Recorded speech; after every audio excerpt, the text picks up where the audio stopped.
December 19th, 1944. The Ardennes Forest, Belgium.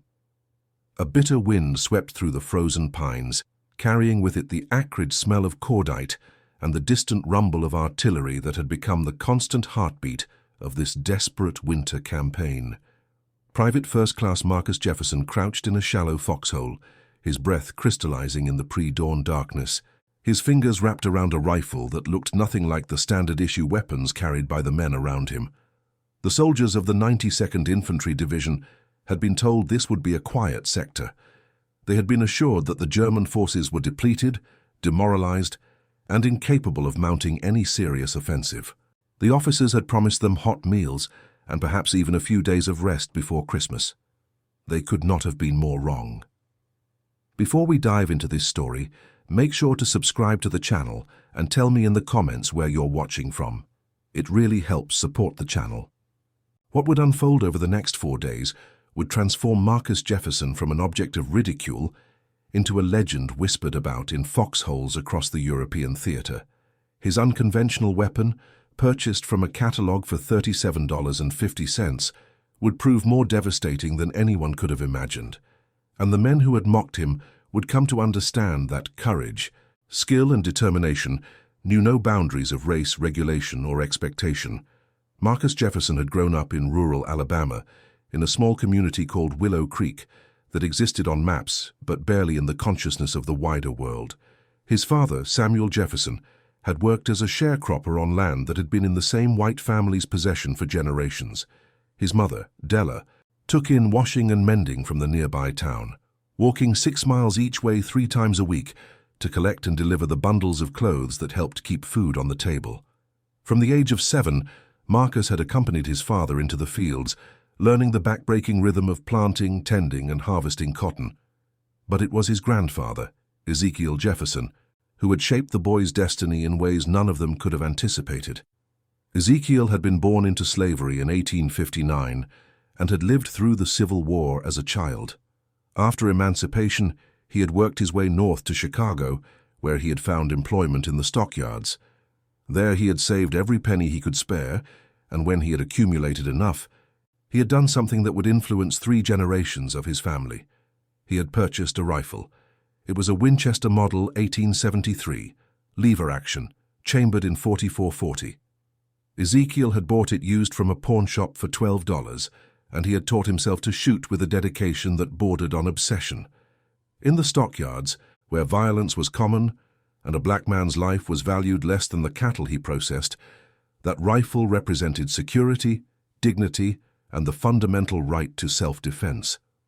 When Ezekiel had finally returned to Alabama in 1903, too old and too broken by decades of hard labor to continue working, he had brought the Winchester with him.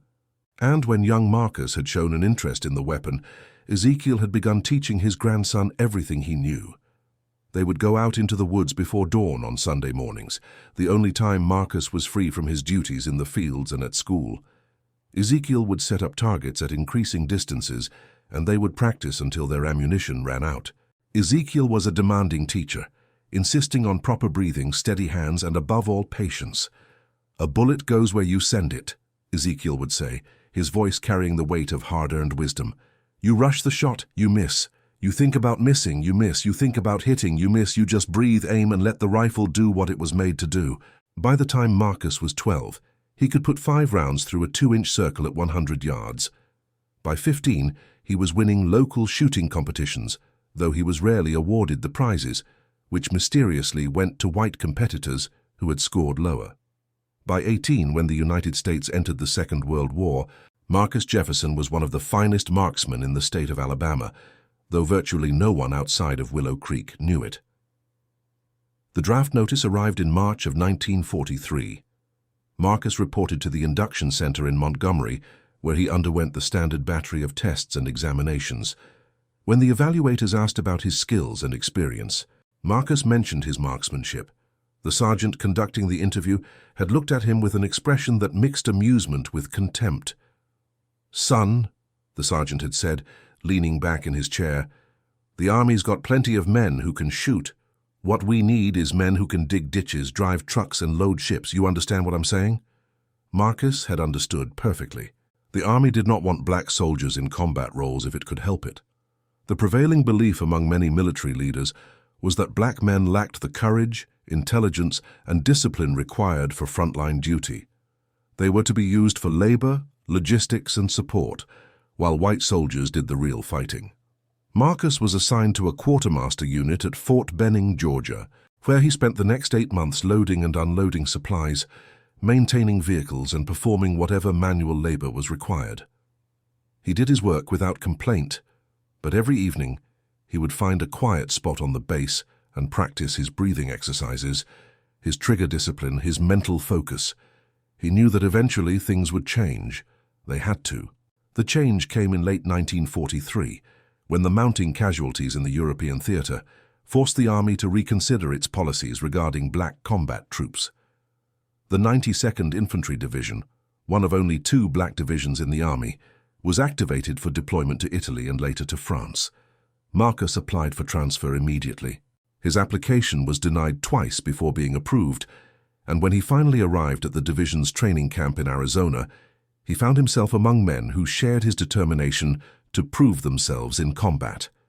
They trained in the brutal desert heat, learning infantry tactics, weapons handling, and unit coordination. Marcus excelled in all aspects of the training, but particularly in marksmanship, where he consistently outscored every other soldier in the company. It was during this training period that Marcus made a decision that would change his life. He had noticed that the standard-issue M1 Garand rifle, while an excellent weapon, was not ideally suited for the kind of precision shooting at which he excelled. The Garand was designed for rapid semi-automatic fire, not for the careful, deliberate shooting that Marcus's grandfather had taught him.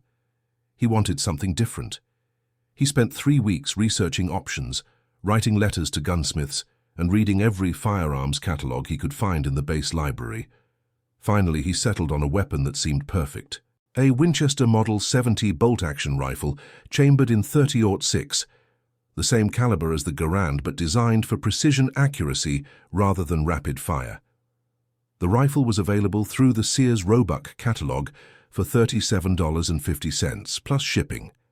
Marcus sent in his order, along with a money order representing nearly 2 months of his army pay. 6 weeks later, the rifle arrived, carefully packed in a wooden crate. It was beautiful. A walnut stock with a deep, lustrous finish, a 24-inch barrel with a crisp, clean bore, and a smooth bolt action that cycled with the precision of a fine watch. His squadmates thought he was insane.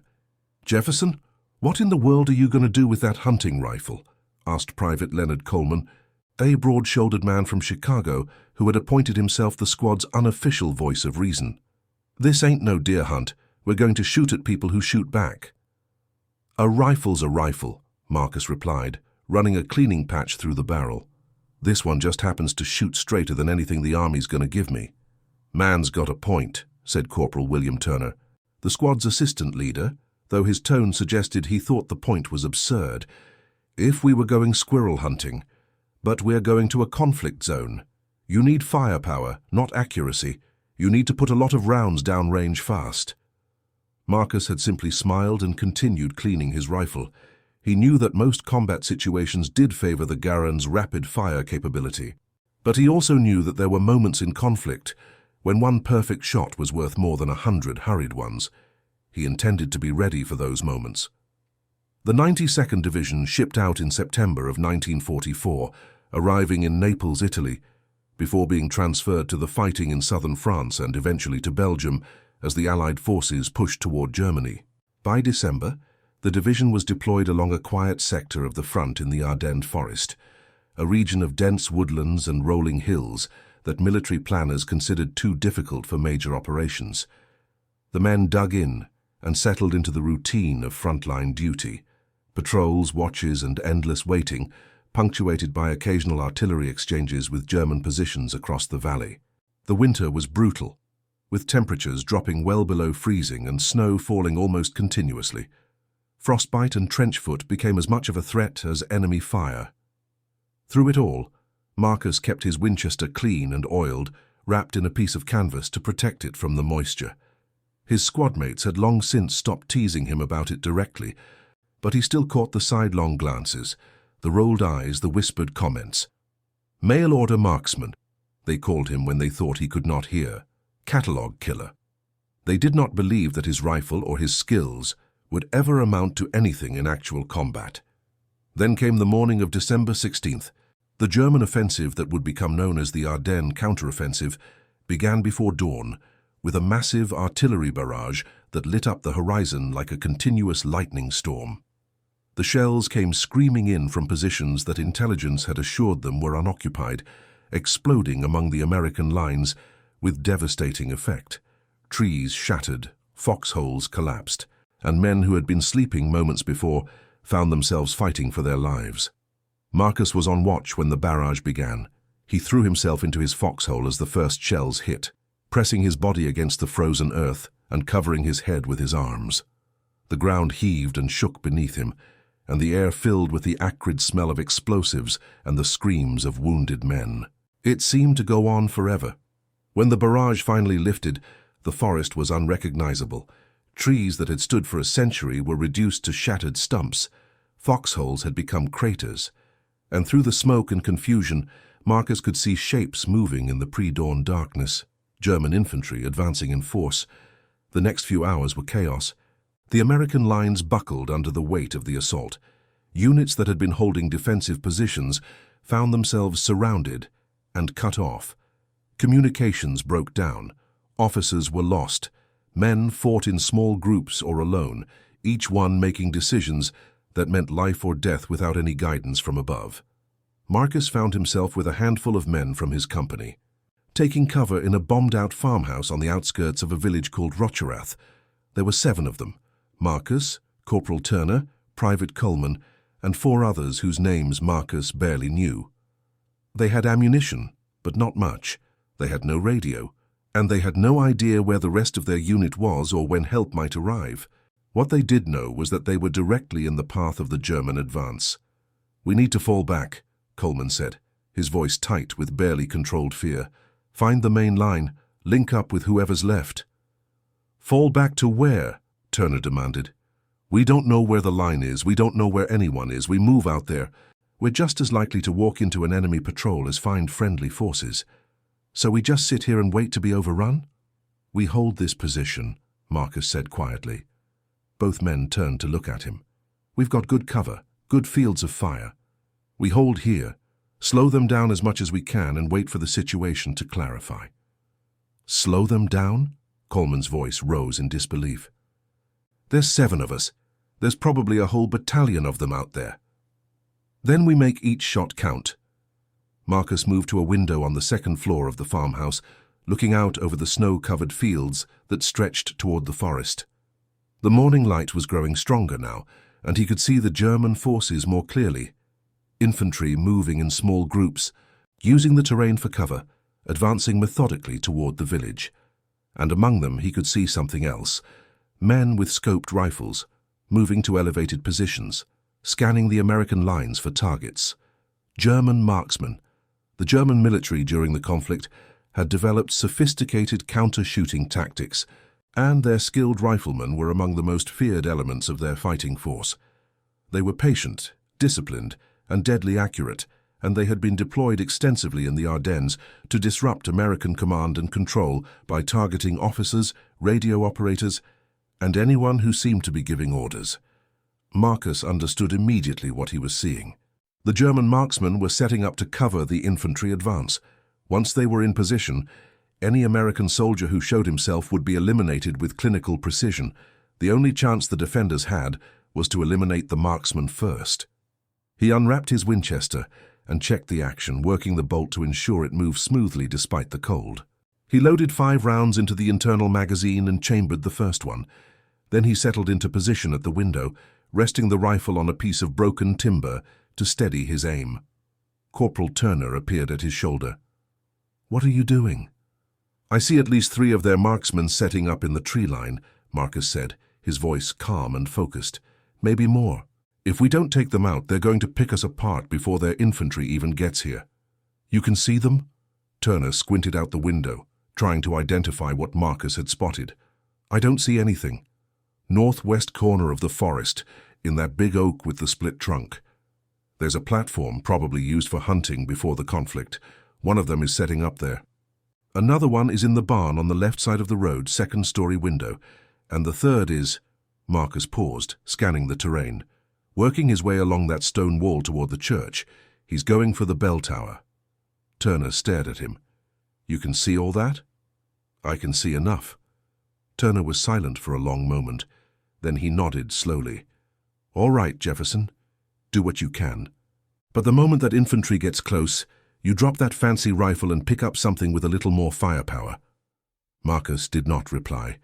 He was already focusing on his first target, the marksman in the oak tree. The distance was perhaps 400 yards, a long shot under the best conditions, and these conditions were far from the best. The cold would affect the bullet's trajectory. The wind, though light, would push the round slightly to the left, and the target was partially obscured by branches and the natural camouflage of his winter uniform. Marcus took a deep breath and let it out slowly, feeling his heartbeat steady and slow. He thought about his grandfather's words, "You just breathe, aim, and let the rifle do what it was made to do." He made minute adjustments to his aim, accounting for distance, wind, and temperature. He placed the crosshairs just above where he estimated the marksman's position to be, allowing for bullet drop over the long distance. He squeezed the trigger. The Winchester kicked against his shoulder, and through the scope he saw a burst of bark and snow where the bullet struck the platform. For a moment, he thought he had missed. Then he saw the German marksman slump forward, his rifle falling from his hands and tumbling down through the branches to the snow below. Turner, who had been watching through a pair of binoculars he had salvaged from a destroyed command post, let out a low whistle. Son of a... He turned to look at Marcus with something approaching awe. That was at least 400 yards. 380, I'd estimate, Marcus said, already working the bolt to chamber another round. Maybe 390. He shifted his aim to the barn, where the second marksman had just appeared in the second-story window. This shot was closer, perhaps 250 yards, but the angle was difficult, and the marksman was presenting only a small target as he set up his own weapon. Marcus waited, patient, letting the marksman settle into position. The moment the German stopped moving, Marcus fired. The bullet took the marksman in the upper chest, spinning him backward into the darkness of the barn's interior. He did not reappear. 2 targets eliminated. But the third marksman, the one moving toward the church, had gone to ground. He had heard the shots, had seen his comrades fall, and he knew that somewhere in the village there was an American shooter who could reach out and touch him from hundreds of yards away. He was not going to make himself an easy target. Marcus waited. Minutes passed. The German infantry had halted their advance, taking cover while they tried to determine the source of the fire that had taken out their marksman. This was exactly what Marcus had hoped for. Every minute of delay was a minute for reinforcements to arrive, for the situation to stabilize, for the Americans to organize a coherent defense. Then he saw movement in the cemetery beside the church, a flicker of white against the snow-covered tombstones. The third marksman was making his move, trying to reach the church by a covered route. Marcus tracked him through the scope, waiting for a clear shot. The marksman paused behind a large headstone, perhaps 200 yards from the farmhouse. He was invisible from the ground, but from Marcus's elevated position on the second floor, he could just see the top of the man's helmet and the barrel of his rifle protruding past the edge of the stone.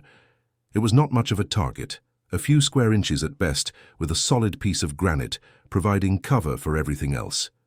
Most shooters would have waited for a better opportunity, but Marcus knew that if he waited, the marksman would reach the church, climb to the bell tower, and have a commanding view of the entire village. He could not let that happen. He steadied his breathing, aligned his sights on the tiny target, and squeezed the trigger. The bullet struck the edge of the headstone, sending a spray of stone fragments into the air. For a moment, Marcus thought he had missed entirely. Then the German marksman stood up, his hands clutching his face where the stone shrapnel had struck him. He staggered, disoriented, and Marcus fired again. The third marksman fell and did not move. Below, in the farmhouse, Marcus could hear the other men talking in hushed, urgent tones. Word was spreading about what was happening on the second floor. The mail-order rifle was earning its price. But there was no time for celebration. The German infantry, deprived of their precision shooters' cover, were regrouping for another push. And Marcus had spotted something else through his scope. Another marksman, this one setting up in a partially destroyed house on the far side of the village. Then another, in a haystack at the edge of a field. The Germans were not giving up. They were adapting, sending more of their elite riflemen forward to deal with the threat. Marcus settled in for a long day. Over the next 8 hours, Marcus engaged 14 different targets at ranges varying from 150 to over 500 yards. He hit 11 of them. Of the 3 he missed, 2 managed to find better cover before he could get a second shot, and 1 was eliminated by rifle fire from the other defenders in the farmhouse after Marcus's near miss gave away the target's position. But the numbers only told part of the story. More important than the individual eliminations was the psychological effect Marcus's shooting had on the German advance. Enemy soldiers who might have moved boldly across open ground instead crept from cover to cover, adding hours to their approach. Officers who might have stood upright to direct their men instead stayed prone, limiting their ability to command. The entire momentum of the assault in this sector had been disrupted by a single man with a mail-order rifle. As darkness fell on that first day, the German advance had stalled less than 300 yards from the farmhouse. The infantry had suffered significant casualties from the defenders' fire, and without their precision shooters to suppress the American positions, they had been unable to close the distance. A breakthrough that should have taken hours had been stopped cold. In the farmhouse, the mood had transformed. The men who had mocked Marcus's rifle now looked at him with respect, bordering on reverence. Coleman, who had been the most vocal critic, approached him as the group prepared for the night watch. "Jefferson," he said, his voice humble, "I owe you an apology. When you bought that rifle, I thought you were a fool. I thought you were wasting your money on something that would never matter. I was wrong." Marcus looked at him for a long moment, then nodded.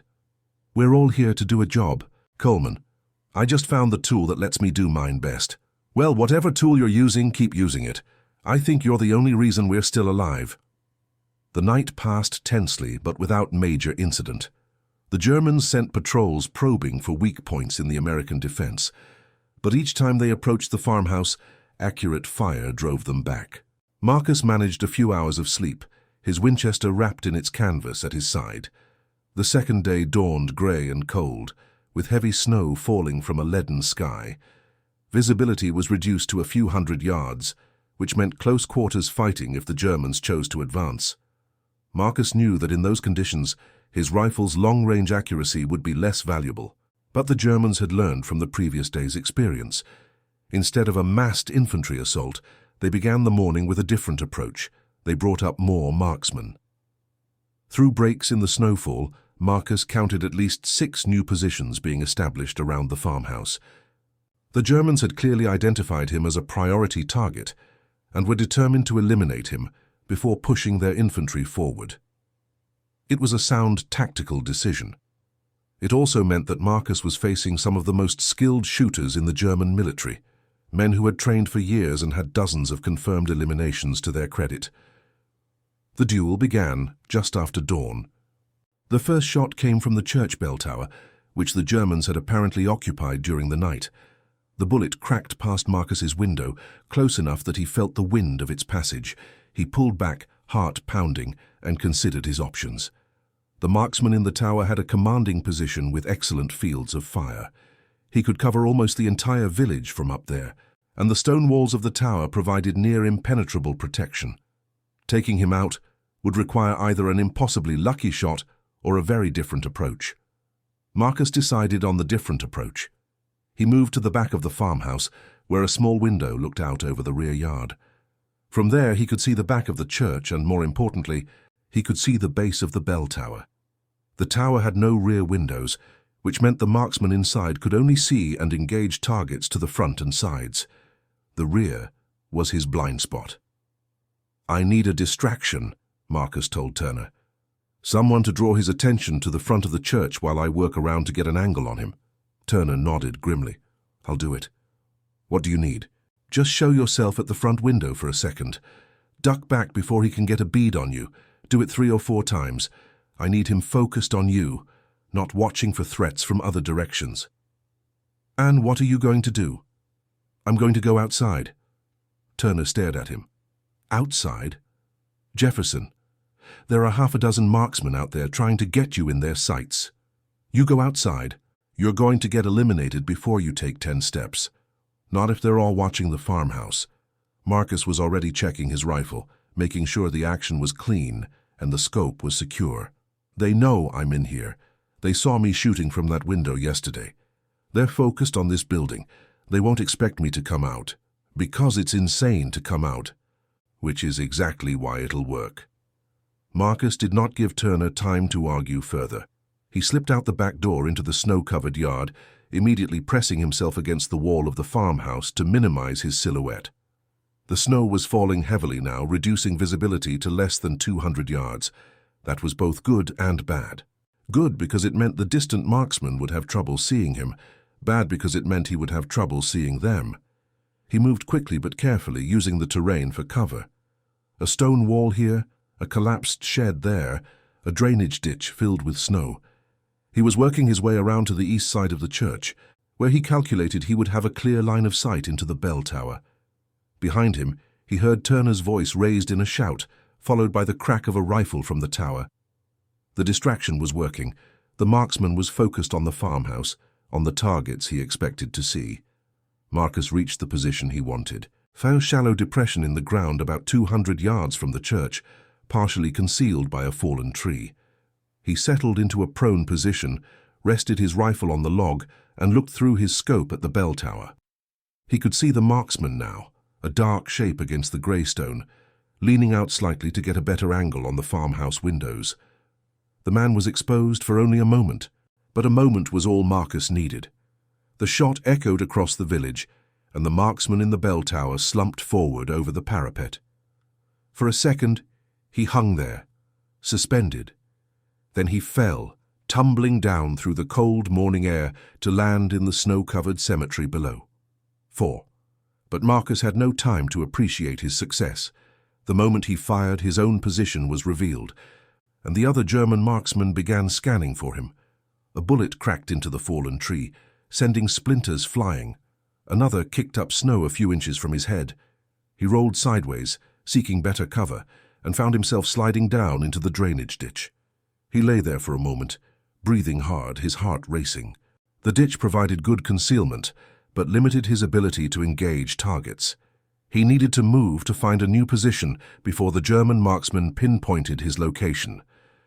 Crawling on his belly through 6 inches of snow and ice water, Marcus worked his way along the ditch until he reached a point where it passed under a small stone bridge. He emerged on the other side, now on the western edge of the village, and took stock of his situation. He was behind the German marksmen now, or at least behind some of them. They were focused on the farmhouse, on the direction they expected the threat to come from. They were not watching their backs.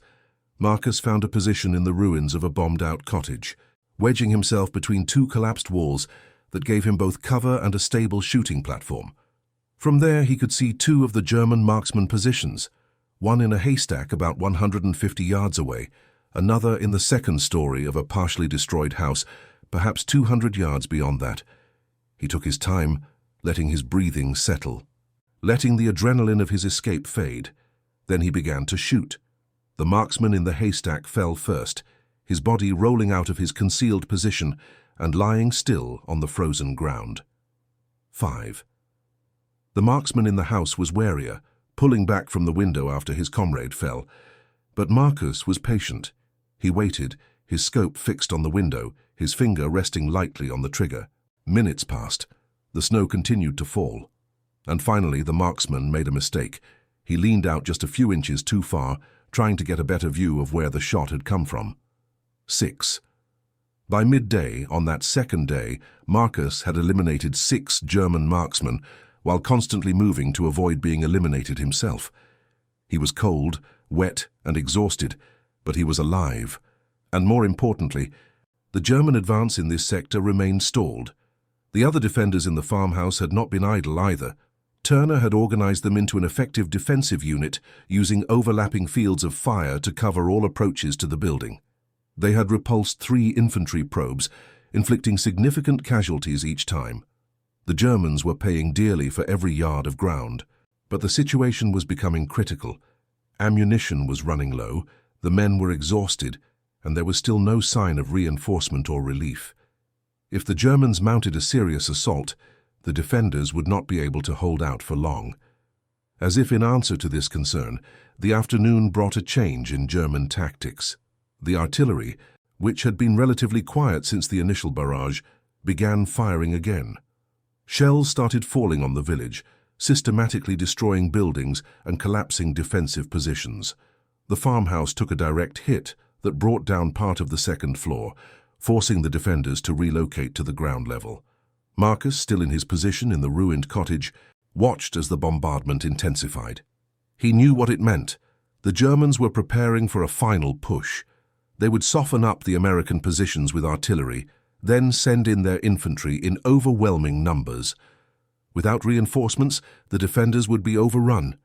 Then, through the falling snow and the smoke of the bombardment, Marcus saw something that gave him hope. American vehicles moving on the road to the west.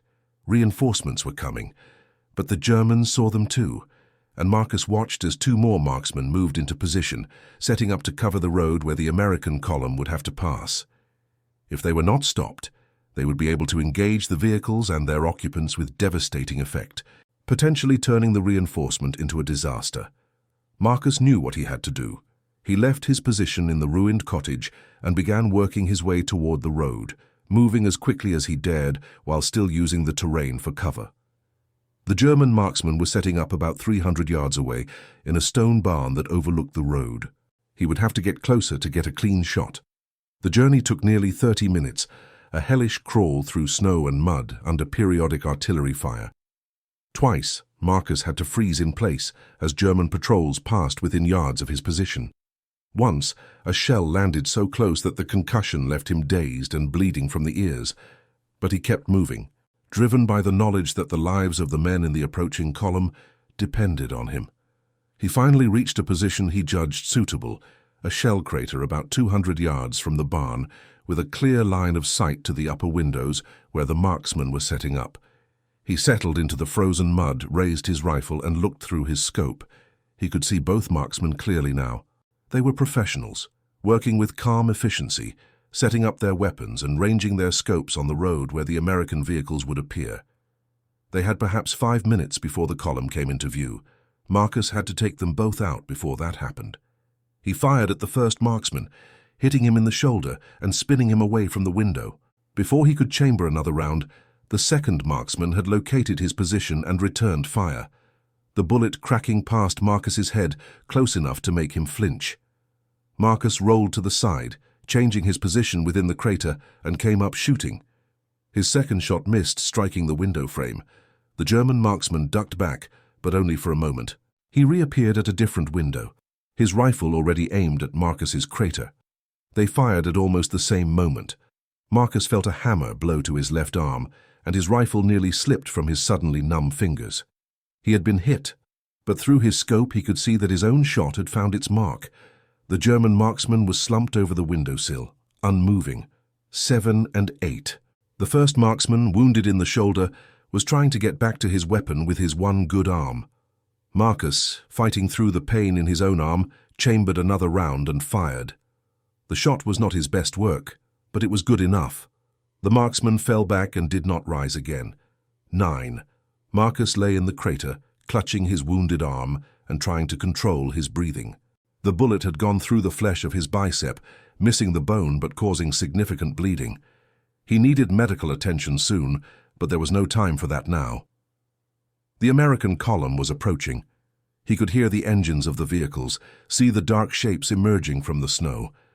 They were safe now, at least from marksman fire. The road was clear. But the mission was not over. As the afternoon wore on into evening, Marcus made his way back toward the farmhouse, now badly damaged by artillery fire but still held by the American defenders.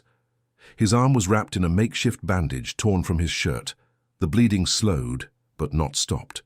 He was dizzy from blood loss and cold, but he forced himself to keep moving. He reached the farmhouse just as the reinforcements arrived, a platoon of infantry from the 38th Regiment, with additional ammunition and a medic. The defenders greeted them with relief, bordering on euphoria. They had held their position against everything the Germans could throw at them. They had bought the time needed for help to arrive. The medic examined Marcus's wound and declared it serious but not life-threatening. He cleaned the wound, applied proper bandages, and gave Marcus a shot of morphine for the pain. He recommended evacuation to a field hospital, but Marcus refused. There was still work to be done.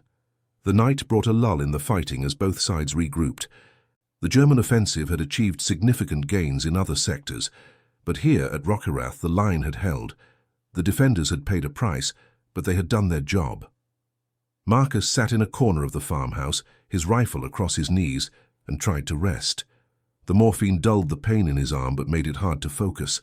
Around him, the other men were talking in low voices, sharing stories of the day's fighting. He heard his own name mentioned several times, always with respect, sometimes with awe. Turner came to sit beside him. "How's the arm?" "It'll heal." "You should get to a hospital. Let them take proper care of it." Marcus shook his head. "Not yet. Tomorrow's going to be worse than today. They're going to throw everything they have at us. I need to be here." Turner was quiet for a moment. Then he said, "Jefferson, I've been in this army for 3 years. I've seen a lot of men fight, and I've seen a lot of men who thought they could fight. You're the real thing. What you did today, taking out those marksmen, clearing the road for the reinforcements. You saved a lot of lives, you know that, right?" Marcus did not respond. He was thinking about his grandfather, about those Sunday mornings in the Alabama woods, about all those hours of practice and patience. He wondered what Ezekiel would think if he could see his grandson now. "Get some rest," Turner said, standing up. "I've got a feeling tomorrow's going to be a long day." He was right. The third day of the offensive brought the most intense fighting yet. The Germans, frustrated by their failure to break through at Rockerath, committed additional forces to the assault. Fresh units arrived, including more elite riflemen determined to eliminate the American shooter who had caused them so much trouble. Marcus, his arm stiff and painful despite the morphine, took up a position on the ground floor of the farmhouse, looking out over the snow-covered fields. His scope showed him German troops massing in the tree line, preparing for what looked like an all-out assault, and among them he could see figures moving with the distinctive caution of trained marksmen. More precision shooters, at least 4 of them, setting up to cover the attack. The duel began again. The German marksmen had learned from the previous days. They moved constantly, never staying in one position long enough to give Marcus a clean shot. They used decoys and distractions, trying to draw his fire and reveal his location. They coordinated their movements, one providing cover while another advanced. They were good, very good, and they were determined to take him down. But Marcus had learned too. He had learned to anticipate their tactics, to watch for the patterns in their movements. He had learned to use the terrain and the buildings to shield himself while still maintaining effective fields of fire. And he had learned something else, something that no amount of training could teach. He had learned to trust himself. The first engagement of the day came when a German marksman tried to work his way forward using a burned-out vehicle for cover. Marcus waited until the man paused to set up his rifle, then fired. The shot took the marksman through the throat. He slumped over his weapon and was still. 10. The second engagement was more difficult. A marksman had taken position in a church steeple nearly 500 yards away, a range at the extreme limit of accuracy for Marcus's rifle.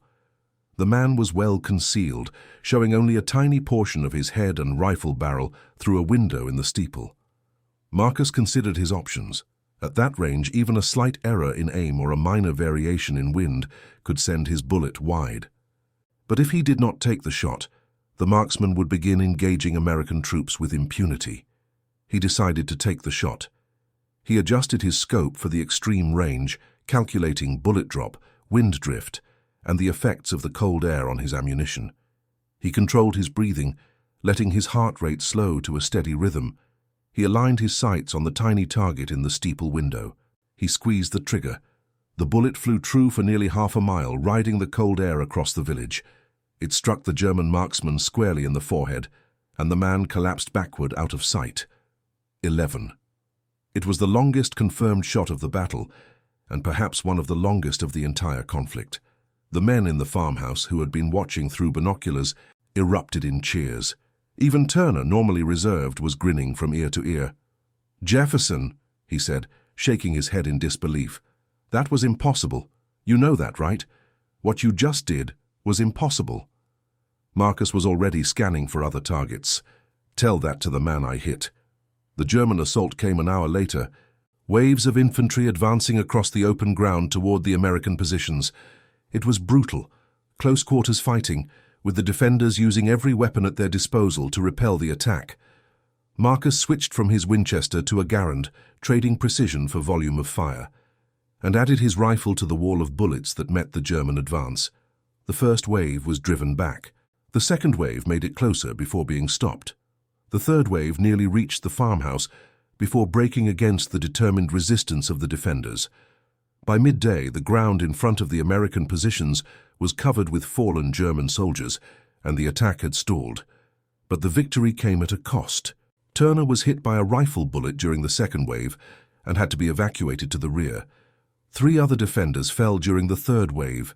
The men who remained were exhausted, their ammunition nearly depleted, their bodies pushed to the breaking point, and the Germans were not finished.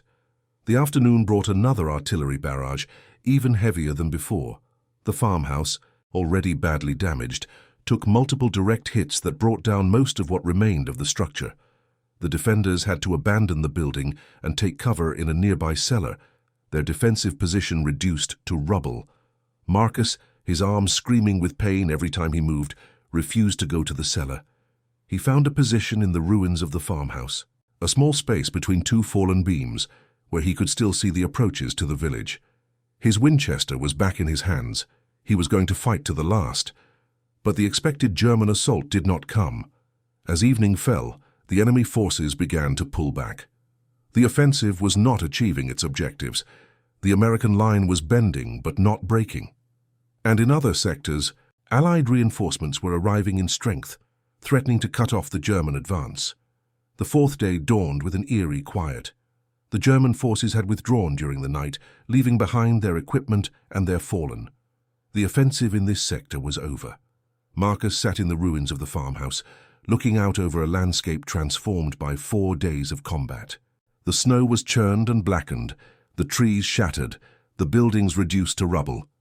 It looked like the end of the world, but it was not the end. It was a beginning. Word of what had happened at Rocherath spread quickly through the American forces. The story of the small group of defenders who had held against overwhelming odds, and of the black soldier with the mail-order rifle who had eliminated 11 enemy marksmen in 4 days, became the stuff of legend. Men who had never met Marcus Jefferson spoke of him in awed tones. Officers who had doubted the value of black soldiers in combat began to reconsider their assumptions. Marcus was evacuated to a field hospital where doctors properly treated his wounded arm. He would spend 3 weeks there, recovering from the injury and from the exhaustion of 4 days of continuous combat. During that time, he received visits from generals and colonels, from war correspondents and photographers, from fellow soldiers who wanted to shake the hand of the man who had done the impossible. Through it all, Marcus remained quiet and modest. He did what he had been trained to do, he told them. He used the tools he had available and did his job. There was nothing special about it, but there was something special about it, and everyone who heard the story knew it. In a military establishment that routinely dismissed and demeaned black soldiers, that assigned them to labor battalions and kept them away from combat roles, Marcus Jefferson had proven that courage and skill knew no color. His Winchester, that $37.50 catalog rifle, had become a symbol of what black soldiers could achieve when given the chance. The war continued for another 5 months after the Ardennes counteroffensive, and Marcus was there for most of it. His arm healed well enough for him to return to duty in February, and he served with the 92nd Division through the final push into Germany. He added to his tally during those months, though he never spoke of specific numbers. The work he did was not about keeping score. It was about protecting his fellow soldiers and accomplishing the mission. When the war ended in May of 1945, Marcus Jefferson was one of the most decorated soldiers in the 92nd Division. He had earned the Silver Star, the Bronze Star, and multiple Purple Hearts. He had been mentioned in dispatches and written up in newspapers. He had proven, beyond any shadow of doubt, that the prejudices and assumptions that had relegated black soldiers to second-class status were not just wrong, but absurdly, demonstrably dangerously wrong. But the homecoming was not what Marcus had hoped. He returned to Alabama in June of 1945, still wearing his uniform, still carrying the medals he had earned. He expected. He did not know exactly what he expected. Recognition, perhaps, respect. A sense that his service had meant something, that it had changed how people saw him and people like him.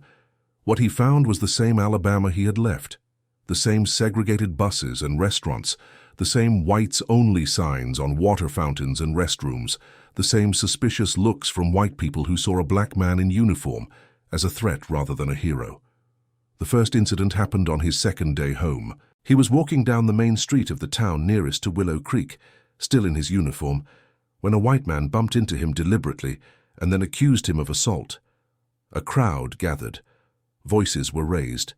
Marcus found himself surrounded by angry white faces, his medals and his service record meaning nothing in the face of their hatred and fear. He was saved by the intervention of a white shopkeeper who knew his family and who pushed through the crowd to vouch for him. But the message was clear. Nothing had changed. The war might have ended the German threat to the world, but it had not ended the threat that black Americans faced in their own country. Marcus took off his uniform that night and did not put it on again. He took his medals and his citations and put them in a box in the back of his closet.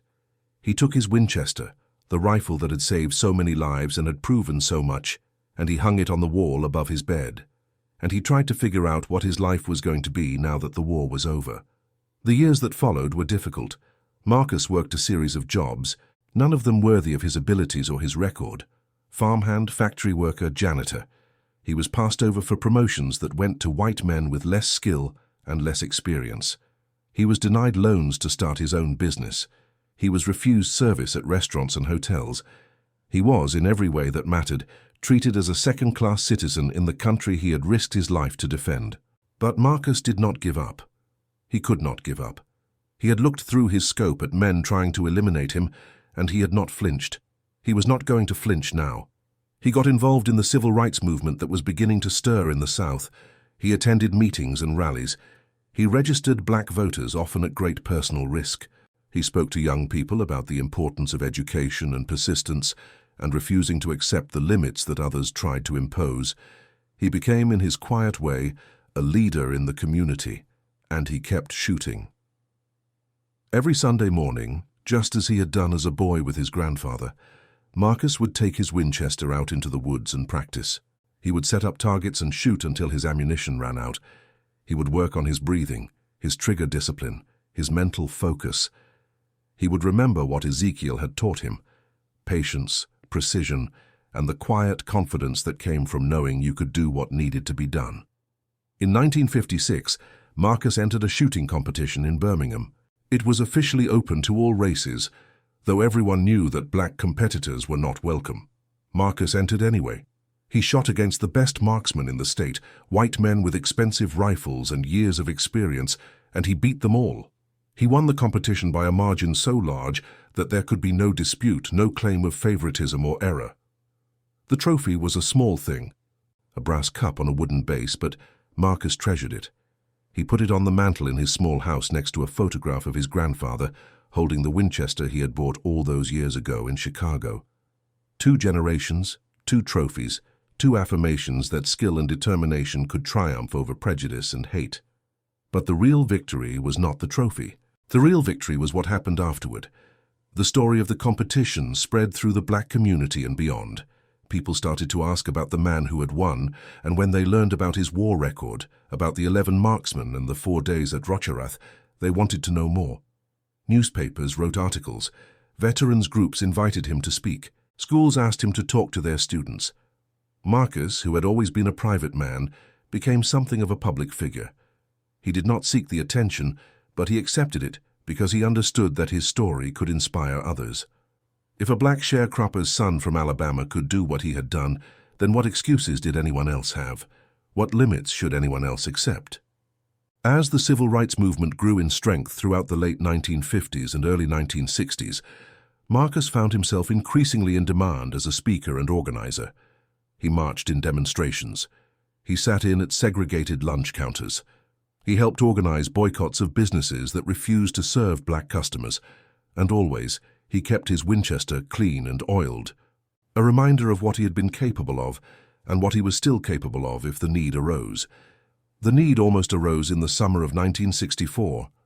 Marcus was in Mississippi, helping with a voter registration drive, when a group of white men attacked the building where the organizers were meeting. They came with clubs and chains, shouting threats and racial slurs, clearly intent on violence. The organizers, most of them young people committed to non-violent resistance, were unprepared for the assault. Marcus was not unprepared. He had brought his Winchester with him, as he always did when traveling in dangerous territory. When the attackers broke down the door, they found themselves facing a man who had stared down German marksmen in the snow-covered forests of Belgium. A man who knew what it meant to hold his ground against overwhelming odds. A man who was not going to be intimidated. "You boys need to leave," Marcus said, his voice calm and steady, his rifle held in a way that made clear he knew how to use it. Now. They left. They left because they could see in his eyes that he meant what he said, and that he had the skill and the will to back it up. They left because, for perhaps the first time in their lives, they were afraid of a black man instead of the other way around. No shots were fired that night. No one was hurt. But the story spread, and it became part of the legend of Marcus Jefferson, the soldier who would not be intimidated, who would stand his ground no matter what. It was exactly the kind of story the civil rights movement needed, a story of strength and determination that inspired others to find those qualities in themselves. The Civil Rights Act passed in 1964 and the Voting Rights Act in 1965. The legal structures of segregation began to crumble.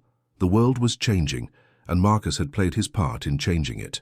But he knew that laws alone were not enough. The hatred and prejudice that had shaped his life, that had shaped the lives of all black Americans, would not disappear just because the law said it should. There was more work to do, and there would always be more work to do. Marcus continued that work for the rest of his life. He mentored young people in his community, teaching them not just how to shoot, but how to believe in themselves. He spoke at schools and churches and community centers, telling his story and drawing lessons from it.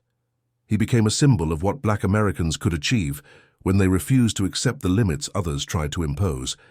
He married in 1967 a woman named Dorothy Williams, who had worked beside him in the civil rights movement, and who understood both the man he was and the mission he was committed to. They had 2 children, a son and a daughter, and Marcus made sure they grew up knowing their history and their worth. He also made sure they knew how to shoot. "A bullet goes where you send it," he would tell them, just as his grandfather had told him. "You rush the shot, you miss. You think about missing, you miss. You think about hitting, you miss. You just breathe, aim, and let the rifle do what it was made to do." The lessons applied to more than shooting, and his children understood that. They grew up to be accomplished professionals, his son a doctor and his daughter an attorney, both of them committed to the principles of justice and equality that their father had fought for. Marcus Jefferson passed away in 1991 at the age of 71 of heart failure. He was buried in the small cemetery in Willow Creek, not far from the spot where his grandfather Ezekiel had taught him to shoot all those years before. His Winchester was buried with him, at his request, the rifle that had proven so much to so many people. Hundreds of people came to his funeral. They came from Alabama and from across the country. They came from veterans groups and civil rights organizations, from churches and schools, from government offices and military bases. They came to pay their respects to a man who had made a difference, who had shown that courage and skill and determination could overcome any obstacle. The pastor who delivered the eulogy read from a letter that Marcus had written years before, when a journalist had asked him what his service in the war had meant. "I went to fight because I believed in what this country was supposed to be," Marcus had written. "Not what it was, not how it treated people like me, but what it was supposed to be. I believed that if I did my part, if I proved what I could do, then maybe things would change.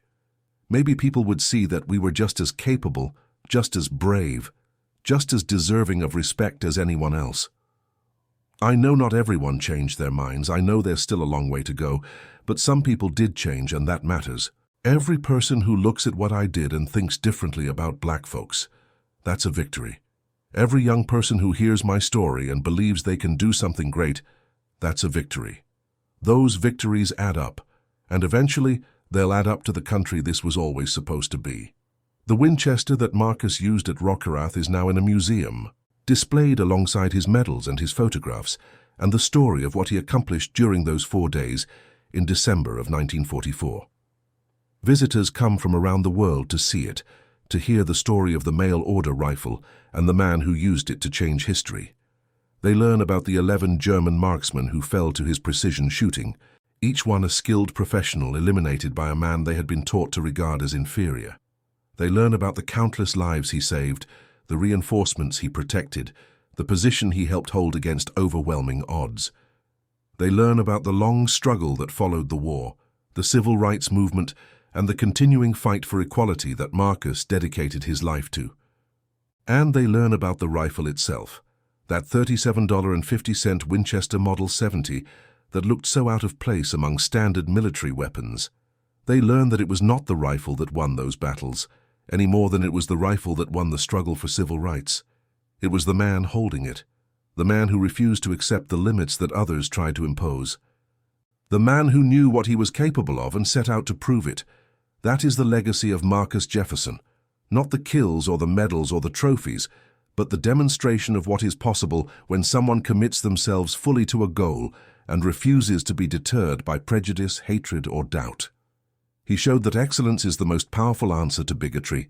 That performance speaks louder than protest, that being undeniably great at something is a form of resistance that cannot be dismissed or ignored.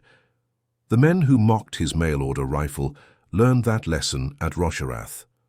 The people who tried to limit him because of his race learned it in the years that followed.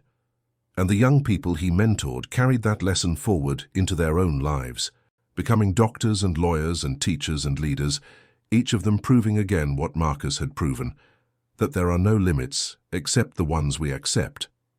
The snow has long since melted from the forests of the Ardennes. The farmhouse in Rockerath was rebuilt after the war, and today it is just another building in a quiet Belgian village. Tourists pass through sometimes, drawn by the history of the area, and some of them know about the stand that was made there in December of 1944. But most do not. The world moves on, and the past recedes. Yet the story remains. It remains in the museum where Marcus's rifle is displayed, in the history books where his name appears, in the memories of everyone who knew him or heard him speak, and it remains in the broader American story, one chapter in the long struggle for equality that has shaped this nation from its founding. Marcus Jefferson did not fight that battle alone, and he would never have claimed that he did. Thousands of black soldiers served with distinction in the Second World War, most of them never receiving the recognition they deserved. Millions of black Americans fought the longer battle for civil rights, risking their lives and their livelihoods for a cause many of them would not live to see fulfilled. Marcus was one among many, his story one thread in a vast tapestry of courage and sacrifice. But his story matters. It matters because it shows in stark and undeniable terms what was possible and what was denied. It matters because it challenges anyone who hears it to examine their own assumptions and prejudices, and it matters because it inspires, even now, even decades after the events it describes, anyone who faces obstacles and doubts and the weight of others' expectations. A bullet goes where you send it. So does a life. Marcus Jefferson sent his toward a mark that seemed, to many people, impossible to hit. But he hit it. He hit it again and again with patience and precision and quiet, unshakable determination. That is the story of the mail-order rifle. That is the story of Marcus Jefferson. That is a story of what one person can accomplish when they refuse to accept that anything is impossible. The legacy continues in unexpected ways. In 1995, 4 years after Marcus's death, the United States Army issued a formal apology for its treatment of black soldiers during the Second World War. A review of records found that many black soldiers had been denied recognition they had earned. their contributions minimized or ignored because of institutional racism. Several soldiers were posthumously awarded medals that should have been given decades earlier. Marcus was not among them. He had already received significant recognition for his service.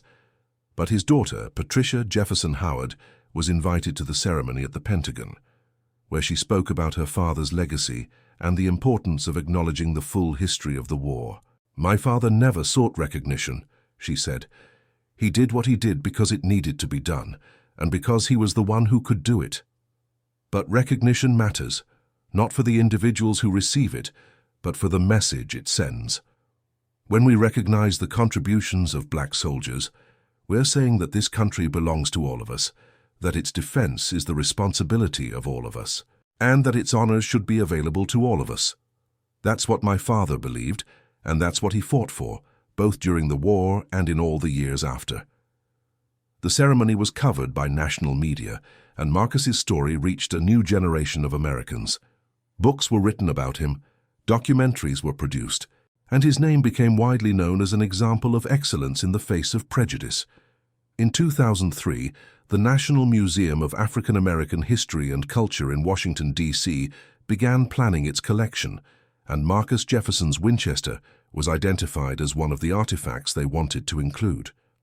The museum negotiated with the institution that held the rifle, and an agreement was reached to loan it for permanent display. Today, the rifle occupies a place of honor in the museum's military history section. It sits in a glass case, the walnut stock still carrying the scars of 4 days of combat. The scope still aligned to the specifications that Marcus preferred. Beside it, a plaque tells his story in brief terms, highlighting the 11 eliminations, the defense of Rocherath, and the long years of civil rights activism that followed. Visitors stop at the case and read the plaque, and many of them have the same reaction. They cannot believe they have never heard of Marcus Jefferson. They cannot believe that such an extraordinary story is not better known. And then they realize that there are thousands of such stories, millions of them, stories of black Americans who accomplished remarkable things, only to be forgotten or ignored because the society they lived in did not value their contributions. That realization is, in many ways, the most important part of Marcus's legacy. Not what he did, but what his story reveals about what others did and what others failed to recognize. His story is a window into a broader history that has too often been hidden or minimized, and looking through that window can change how we understand the past and the present. The farmhouse in Rocherath, rebuilt long ago, is now home to a Belgian family who know the history of their property but do not dwell on it. The church with the bell tower still stands, its stonework patched where bullets struck.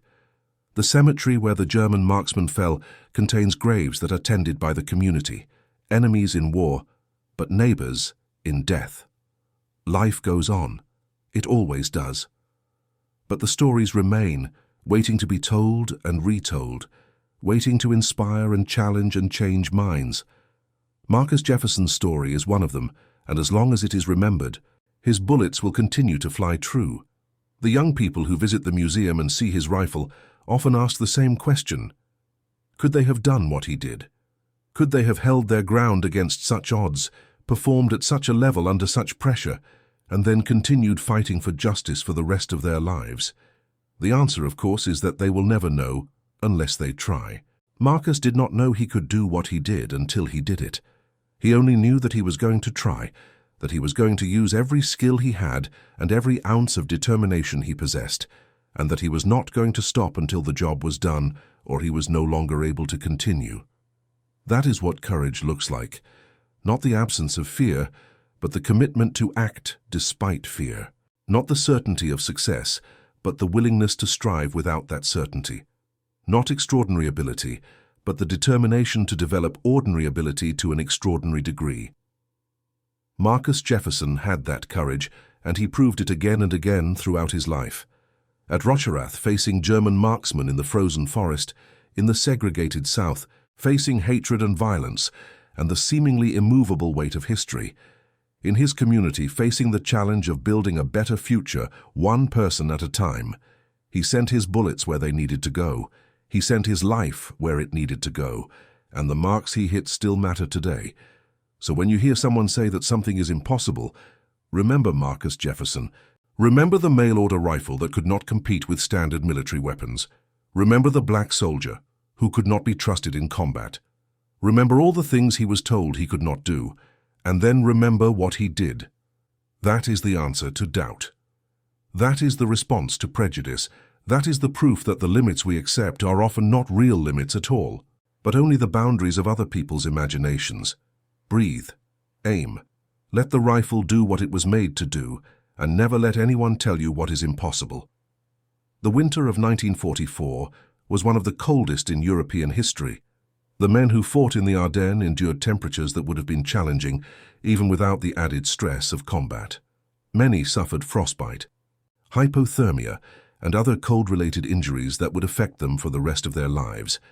Marcus Jefferson lost 2 toes on his left foot to frostbite during those 4 days at Rocherath. He never spoke of it publicly, considering it a minor sacrifice compared to what others had given, but his daughter mentioned it in her speech at the Pentagon ceremony, and it became another part of his legend. The man who stood his ground so long and so firmly that the cold took parts of him, but still he would not move. The physical cost was real, but Marcus considered it worthwhile. He had done what he set out to do. He had proven what he needed to prove, and he had come home alive, which was more than many could say. The German military during that era was, by all accounts, unprepared for what they encountered at Rocherath. Their intelligence had told them that the sector was lightly defended, that the American forces there were inexperienced and poorly equipped, that a breakthrough could be achieved quickly and with minimal casualties. They were wrong on every count. The American defenders were determined and resourceful. Their equipment, while standard, was used with skill and precision. And the breakthrough that was supposed to take hours instead took days, buying crucial time for reinforcements to arrive and for the overall offensive to be blunted. Military historians have studied the defense of Rocherath in detail, analyzing the tactics and decisions that allowed such a small force to hold against such a larger one. They point to the effective use of terrain, the coordination between defensive positions, the timely arrival of reinforcements, and the disruption of German command and control. But most of them also point to Marcus Jefferson, not because he was the only factor in the successful defense, but because his actions exemplified everything that went right for the Americans and everything that went wrong for the Germans. His precision shooting eliminated key enemy assets and disrupted enemy plans. His courage inspired his fellow defenders and demoralized the enemy. His refusal to retreat or surrender set the tone for the entire defensive effort. One German officer, captured later in the war and interviewed about his experiences, spoke specifically about the American marksman at Rocherath. He did not know Marcus's name, but he knew what Marcus had done. "We had never seen anything like it," the officer said. "Our snipers were the best in the world, or so we believed. But this American was taking them out one by one. From distances that should have been impossible, we tried everything: decoys, distractions, massed fire. Nothing worked. He was always one step ahead of us, always finding the shot we thought could not be made. After a while, our men did not want to move. They did not want to be seen. They knew that if this American saw them, they would be taken down. That fear cost us the battle. Fear is a powerful weapon, more powerful sometimes than bullets or shells. Marcus understood that, and he used it deliberately. Each elimination was not just the removal of an enemy asset, it was a message to every other enemy soldier who might be watching. You are not safe. No matter how far away you are, no matter how well hidden, you are not safe. That message sapped the German offensive of its momentum and gave the American defenders the time they needed to hold their position. It was a victory of psychology as much as marksmanship, and it showed that Marcus had inherited not just his grandfather's shooting skills, but also his understanding of what a rifle could mean. A rifle is safety. A rifle is dignity. A rifle is the ability to defend yourself and others against those who would do harm. Those were the lessons Ezekiel had taught Marcus, and Marcus had applied them in ways his grandfather could never have imagined. The Winchester Model 70 that Marcus used at Rocherath was manufactured in 1941, one of thousands produced during the early years of the war for civilian hunting use. It was not designed for combat. It did not have the features that military rifles required: easy maintenance, rapid fire, durability under extreme conditions. But it had one feature that nothing could match: accuracy. In the hands of a skilled shooter, it could place bullets exactly where they needed to go, at ranges far beyond what most military rifles could achieve. And in the hands of Marcus Jefferson, it became something more than a rifle. It became proof that excellence is not defined by pedigree or convention, that performance is what matters, and that the best tool for a job is the one that gets the job done. That $37.50 rifle earned its price 1,000 times over during those 4 days in December. And it earned something else too, something that has no price. It earned its place in history as a symbol of what one person can accomplish with skill, courage, and the right tool for the job. Marcus Jefferson was not a perfect man. He had a temper that sometimes got the better of him. He could be stubborn to the point of obstinacy. He was not always patient with those who did not meet his standards. His wife Dorothy once said, with affection and exasperation in equal measure, that living with Marcus was like living with a force of nature, exhilarating but exhausting. But his imperfections were human imperfections, the kind that anyone can recognize and understand. They did not diminish his accomplishments. If anything, they made those accomplishments more impressive.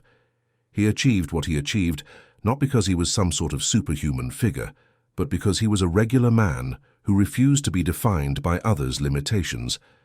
That is perhaps the most important lesson of his story. Extraordinary accomplishments do not require extraordinary people. They require ordinary people who are willing to work extraordinarily hard, who refuse to give up when things get difficult, and who believe, despite all evidence to the contrary, that they can make a difference. Marcus believed he could make a difference, and he did. Not just at Rochereth, but throughout his life. In every job he held and every cause he supported, and every young person he mentored. The difference was sometimes small and sometimes large, but it was always real, and it always mattered. When people ask what Marcus Jefferson's legacy is, there are many answers. His military service, his civil rights activism, his influence on the people he knew and the people who heard his story. His demonstration that excellence is the most powerful response to prejudice. But perhaps the truest answer is simpler than any of those. Marcus Jefferson's legacy is possibility. He showed what was possible for one person to achieve, and in doing so, he expanded what everyone else believed was possible for themselves. That is the gift of every hero's story. Not to make us feel small by comparison, but to make us feel larger than we thought we were. To show us that the limits we assume are often not limits at all. To inspire us to aim higher and try harder and refuse to accept that anything is impossible. Marcus Jefferson aimed high. He tried hard. He refused to accept the impossible. And when the moment came, when everything depended on his skill and his courage and his determination, he sent his bullet exactly where it needed to go. That is a legacy worth remembering. That is a story worth telling. And that is a life worth learning from. The snow has melted at Rochereth. The war has been over for decades, but the lessons remain, as fresh and relevant as they ever were. Breathe, aim, let the rifle do what it was made to do, and never let anyone tell you what is impossible. And that concludes our story. If you made it this far, please share your thoughts in the comments. What part of this historical account surprised you most? Don't forget to subscribe for more untold stories from World War II and check out the video on screen for another incredible tale from history. Until next time.